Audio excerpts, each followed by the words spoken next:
Listen. Story 19. Fire Station 2. When Mika came to the fire station, a fireman was standing by the truck. Mika asked the man, "May I come close to see the fire truck?" "Sure," the fireman smiled. "May I touch the fire truck?" Mika asked again. "Yes, you may."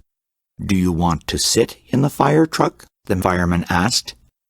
Mika was surprised and he said, "Yes." The man lifted him and put him on the big truck's driver's seat. What a lucky day! I want to be a firefighter.